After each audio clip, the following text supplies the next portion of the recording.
हाय hello good morning everyone, myself Ranjit Kumar Yadav. और कल मैं आपको मॉडर्न हिस्ट्री के बारे में मैं आपको बताया था, फॉर्मेशन ऑफ कांग्रेस का स्थापना वगैरह मैं आपको कल बताया था। और आज जो मेरा टॉपिक है दिल्ली सल्तनत, तो ध्यान देंगे दिल्ली सल्तनत जो है इसका जो टाइम पीरियड था, दिल्ली सल्तनत में ध्यान देंगे ये जो टाइम पीरियड था वो दिल्ली सल्तनत का जो टाइम पीरियड था ये 1216 लेकर और ये जो पीरियड मेजर जो माना जाता है ये जो पीरियड था दिल्ली सल्तनत के नाम से जाना जाता है। आप ध्यान देंगे इस पीरियड में दिल्ली सल्तनत के अंदर जो है 5 डायनेस्टी आए और 5 डायनेस्टी में 1206 से लेकर और 1526 के बीच इन्होंने जो राज किया। इसमें दिल्ली सल्तनत में जो पहला डायनेस्टी आया उसमें स्लेव डायनेस्टी जिसको गुलाम वंश कहते हैं, उसके बाद खिलजी आए, खिलजी के बाद तुगलक आए, तुगलक के बाद सैयद आए और सैयद के बाद लोदी आए। और जैसे ही दिल्ली सल्तनत आपका ख़त्म होगा यानी लोदी वंश का जो ख़त्म होगा उसके बाद आपके मुगल एम्परर स्टार्ट होंगे। और मुगल एम्परर जो है वो ध्यान देंगे कि मुगल एम्परर का जो टाइम पीरियड था इनका जो टाइम पीरियड माना जाता है तो मेजर्स जो है ये 1526 यानी बैटल ऑफ पानीपत जो हुई थी वहाँ से लेकर और ये मेजर जो है ये मुगलों का पूरी तरह से डोमिनेशन रहा भारत में। लेकिन ये सारी चीज़ें तो हम जानते हैं कि इस तरह से इसमें भी मुगल एम्पायर में हम देख रहे हैं जैसे दिल्ली सल्तनत आपका एंड होगा तो उसमें मुगल एम्पायर, उसके बाद जो बैटल ऑफ पानीपत होगी इब्राहिम लोदी और बाबर के बीच, तो ये मुगलों का इस तरह से रहेगा। मुगल में भी जो हम मेजर पढ़ते हैं उसमें जहाँ तक मुगल की बात है तो बाबर के बाद हम हुमायूं को देखते हैं, फिर अकबर, फिर जहांगीर, फिर शाहजहां और औरंगजेब जो इनका मेजर जो डोमिनेट किए भारत के ऊपर। और अब मैं थोड़ा सा इससे भी थोड़ा सा मैं कनेक्ट करूँगा कि ये दिल्ली सल्तनत है जिसको हम लोग जो स्लेव डायनेस्टी जो स्टार्ट होता है 1206 में, तो स्लेव डायनेस्टी को हम देखेंगे कि ये चीज़ें हुई कैसे। आखिर स्लेव डायनेस्टीज को कहा क्यों जाता है, जो गुलाम वंश की स्थापना कराई गई कुतुबुद्दीन ऐबक के द्वारा, तो क्या रियल में ही was the real founder of slave dynasty या इल्तुतमिश था। उसके पहले मैं थोड़ा सा और कहानी को पीछे की तरफ लेकर जाऊंगा, हिस्ट्री को मैं और थोड़ा सा पीछे लेकर, ताकि मैं इन चीज़ों को आपको कनेक्ट कर पाऊँ कि ये जो दिल्ली सल्तनत है ये 1206 के पहले जो चीज़ें हुई हमारे यहाँ और यहाँ तक इसका स्लेव डायनेस्टी नाम क्यों पड़ा, जो गुलाम वंश राज कुतुबुद्दीन ऐबक उसका जो फाउंडर माना जाता है। तो सबसे पहले हम जानेंगे एक क्वेश्चन ये भी आता है कि who was the first Muslim who attack in India. तो यहाँ से हमारा क्वेश्चन स्टार्ट होगा। बहुत सारे बच्चों में कन्फ्यूजन रहता है, तो कुछ बच्चे बाबर का नाम ले लेते हैं, कुछ XYZ बच्चे नाम बताते हैं, लेकिन मैं आज आपको सारी चीज़ों को मैं आपको क्लियर करूँगा ये अपने यूट्यूब के माध्यम से। और तो सबसे पहले ध्यान देंगे जो पहला मुस्लिम जो था जो भारत पर अटैक किया था उसका नाम था मोहम्मद बिन कासिम। मोहम्मद बिन कासिम जो था इसको मोहम्मद बिन कासिम 712 AD में ये अटैक किया था भारत पे। और ये अटैक कहाँ पे किया था वो ध्यान देंगे, ये अटैक किया था सिंध। अब सिंध पड़ता कहाँ है, because in this time Sindh Pakistan में है, because that time Pakistan was also part of India. उस समय पाकिस्तान भी भारत का हिस्सा हुआ करता था। बिकॉज जब when Mohammad bin Qasim attack in India, जब वो भारत पे अटैक करता है तो उस समय Pakistan was also part of India. और ये सिंध जो है ये पाकिस्तान में पड़ता है, पाकिस्तान में एक पंजाब एरिया में पड़ता है। एक और यहाँ से क्वेश्चन बनता है कि मोहम्मद बिन कासिम जो है भारत पे एक ही बार अटैक किया था, तो ये अटैक करता है 712 AD में ये मोहम्मद बिन कासिम सिंध पे। और उस समय सिंध का जो राजा था the king of Sindh was, जो किंग था सिंध का उसका नाम था दाहिर।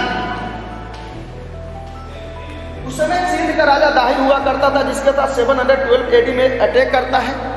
और मोहम्मद बिन कासिम जो है एक और चीज ध्यान रखेंगे कि आया कहाँ से था, ही केम फ्रॉम, वो ईरान से आया था। मोहम्मद बिन कासिम जो है ईरान से आया था। और ईरान का जो अर्लियर नेम था, पुराने मोहम्मद बिन कासिम ईरान से आया था। वो अटैक 712 AD में करता है सिंध पर, और चूँकि सिंध उस समय पाकिस्तान में भी वर्तमान में वो पाकिस्तान में है, but that time Pakistan was also part of India. So हम देख रहे हैं कि यहाँ पे ही केम फ्रॉम ईरान, और ईरान का earlier name of Iran was फारस, और फारस का उस समय जो राजा था, किंग जो था फारस का, उसका नाम था अल हजाज। अल हजाज जो था ये आपका ईरान का राजा था।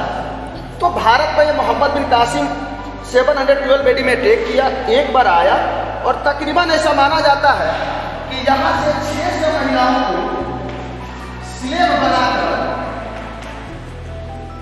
गुलाम बनाकर यहाँ से 600 महिलाओं को ये ईरान लेकर गया था, और अल हजाज के पास, चूँकि वहाँ के राजा था, किंग था ईरान का, उसके पास ये सब हैंड ओवर कर दिया था। तो मोहम्मद बिन कासिम को पहला Muslim invader who attack in India 712। इसके बाद जो दूसरा हम पढ़ते हैं, इसके बाद जो आया उसको हम लोग बोलते हैं महमूद गजनवी। ये महमूद गजनवी को देखेंगे, महमूद गजनवी, इसको बारे में हम ज़्यादा ध्यान देंगे। इसका जो ये भारत पे 17 बार अटैक किया था, 17 टाइम्स इसका अटैक भारत में था। महमूद गजनवी जो था भारत में 17 बार अटैक किया था।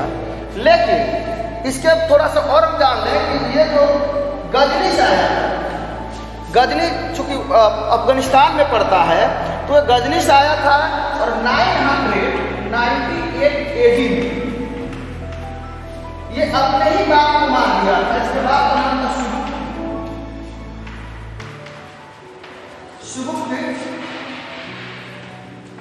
सुबुक्तित भी इसका बाप का नाम था, और ये अपने ही बाप को मार के ये 998 AD में ये वहाँ गजनी का राजा बन जाता है। ये भारत पर जो इसका 70 टाइम्स जो अटैक किया, उनमें से जो मेजर अटैक इसका था, जो अक्सर किसी भी कंपटीशन से आप देखे होंगे, या किसी भी कंपटीशन पेपर खासतौर पर जब इससे बनने वाले होंगे, मोहम्मद गजनवी से बनने वाले, गजनी से जो भी पेपर्स बनने वाले हैं, वो आपको क्वेश्चन जो पूछे जाते हैं, इसका मेजर अटैक जो था, मेजर अटैक जो किया था वो 1025 AD में किया था। और ये जो है सोमनाथ टेम्पल जो है ये गुजरात का, जहाँ पे अटैक करता है 1025 AD में, और ये ऐसा माना जाता है उस समय कि तकरीबन 48,000 kg ये सिल्वर के आसपास यहाँ से लूटपाट किया था, और 28,000 kg गोल्ड। इसका मेजर जो अटैक है, यहीं से क्वेश्चन बनते हैं। महमूद गजनवी से बनने वाला जो मेजर अटैक था, जो भारत के ऊपर इसका रहा है, जो सोमनाथ मंदिर को अटैक करता है 1025 AD में, ये मेजर इसका अटैक था। हालांकि इसका अंतिम अटैक ये 1027 में और 1030 में इसकी डेथ हो जाती है। इसके बाद जब हम आते हैं, जो थर्ड हमारा पॉइंट बन रहा है वो है मोहम्मद गौरी से। इसके बाद जो मेडल जो आया उसका नाम था मोहम्मद गौरी। मोहम्मद गौरी को माना जाता है कि ये भारत पर 5 बार अटैक किया था। इसका 5 बार जो अटैक था वो जरा ध्यान देंगे। ये पहला जो अटैक करता है 1175 में, दूसरा का इसका अटैक था 1178, थर्ड इसका अटैक था 1191, और फोर्थ जो इसका अटैक था 1192, और इसका फिफ्थ जो अटैक था वो 1194। ये 5 बैटल लड़ा था।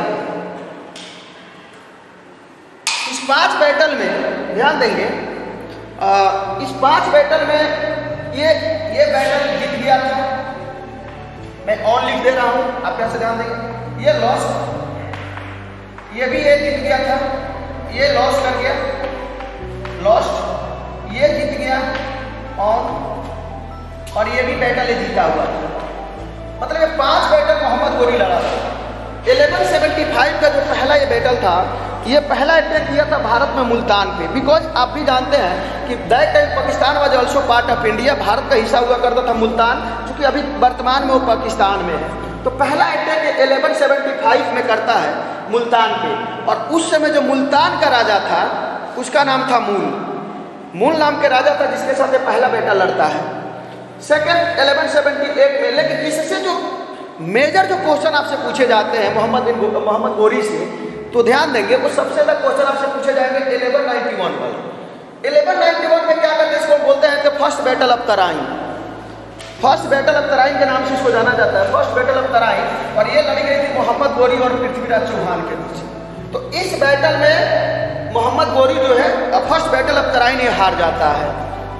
ठीक उसके नेक्स्ट ईयर ही मोहम्मद गोरी जो दूसरा बैटल लड़ता है 1192 में, उसको सेकेंड बैटल ऑफ तराइन के नाम से जाना जाता है।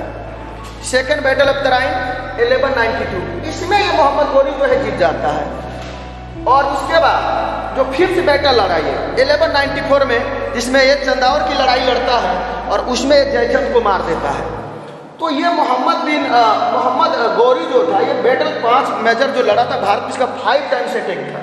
ये ध्यान देंगे, ये 5 टाइम्स अटैक किया था भारत के ऊपर। और उसमें से पहला इसका बैटल मैंने देख लिया 1175 1175 में करता है मुल्तान पे। और उस समय मुल्तान का राजा जो था वो मूल हुआ करता था, जिसके साथ ये बैटल लड़ता है।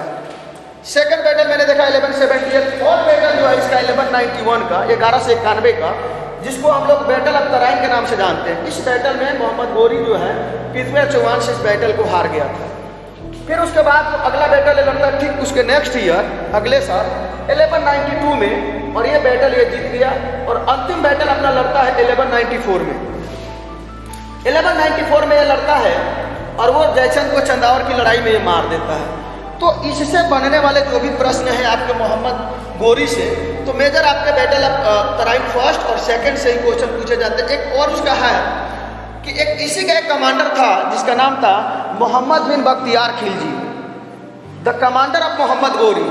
और मोहम्मद गोरी के कहने पे ही बख्तियार खिलजी ने, ध्यान देंगे यहाँ पे मैं लिख दे रहा हूँ, बख्तियार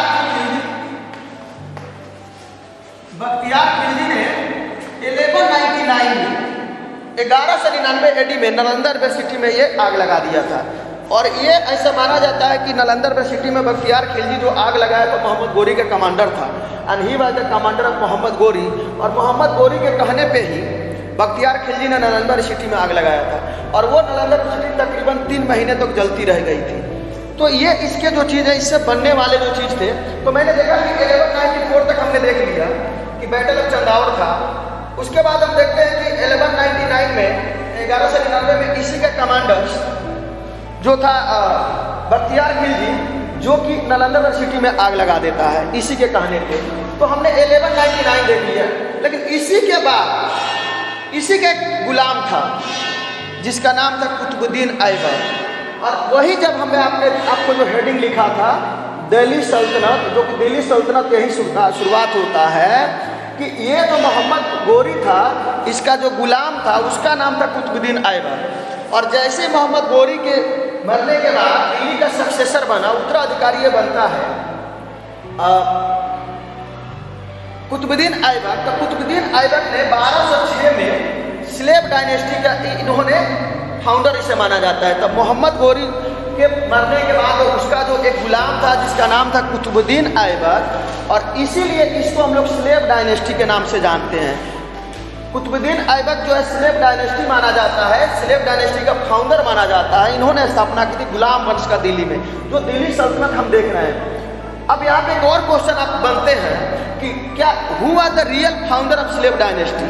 तो अगर रियल फाउंडर की बात किया जाए तो रियल फाउंडर स्लेव डायनेस्टी में कुतुबुद्दीन ऐबक को नहीं माना जा सकता है, क्योंकि ये जो कैपिटल जब दिल्ली पे राज किया तो अपना कैपिटल जो था कुतुबुद्दीन ऐबक जो था, ये ध्यान देंगे, कुतुबुद्दीन ऐबक जो है वो अपना कैपिटल जो है वो लाहौर में रखा हुआ था।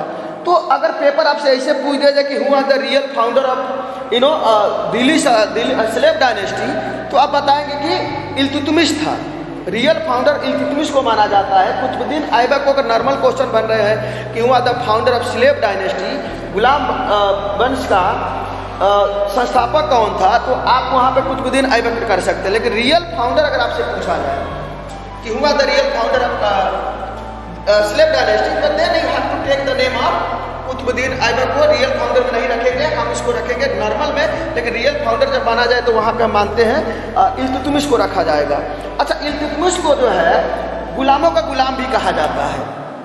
इल्तुतमिश से गुलामों का गुलाम इसलिए कहा जाता है, ध्यान देंगे कि कुतुबुद्दीन ऐबक तो ऑलरेडी मोहम्मद गोरी का गुलाम था, तो उसके बाद ये जो दिल्ली में दिल्ली सल्तनत जो हमारा स्टार्ट हुआ 1206 से लेकर 1526 तक, तो इसमें जो है कुतुबुद्दीन ऐबक ने मोहम्मद गोरी के बाद वो स्लेव डायनेस्टी की स्थापना किया दिल्ली में। तो स्लेव डायनेस्टी में इसके बाद इसका एक गुलाम था जिसका नाम था इल्तुतमिश।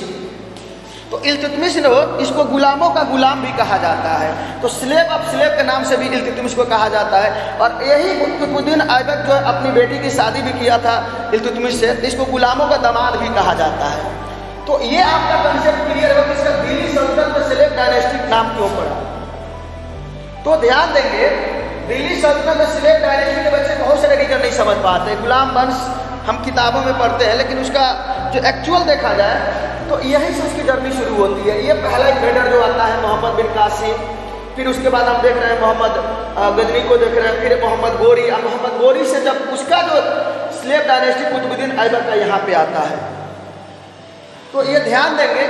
तो इसी के साथ मैं इसके बाद मैंने आपको कनेक्ट करने की कोशिश की कि दिल्ली सल्तनत में किस तरह से ये चीज़ें शुरुआत स्लेव डायनेस्टी का किस तरह से थी हुआ। तो कल मैं पूरा आपको दिल्ली सल्तनत से मैं जो भी चीज़ें हैं 12 से 6 से बनने से लेकर और ये मुगलों के आने तक, यानी 15 से 26 तक बैटल ऑफ पानीपत जो होता है, मैं आपको कल इसका एक्सप्लेन करूँगा पूरा मैं डिटेल में। और ये मैंने आज आपको कनेक्ट कर दिया कि किस तरह से दिल्ली सल्तनत की शुरुआत हुई और कैसे कुतुबुद्दीन ऐबक जो है स्लेव डायनेस्टी का फाउंडर में उसको माना जाता है। तो इसी के साथ मैं अपने टॉपिक को आज यहाँ पे मैं कंप्लीट कर रहा हूँ, और कल मैं दिल्ली सल्तनत को मैं आपको यहाँ से मैं स्टार्ट करूँगा कि किस तरह से चीज़ें आगे गई, या कैसे दिल्ली सल्तनत में आपके कुतुबुद्दीन ऐबक स्लेव डायनेस्टी, खिलजी, तुगलक, सैयद और लोदी वंश है। थैंक यू सो मच, और you are watching my YouTube channel, और I hope you are supporting me and thanks.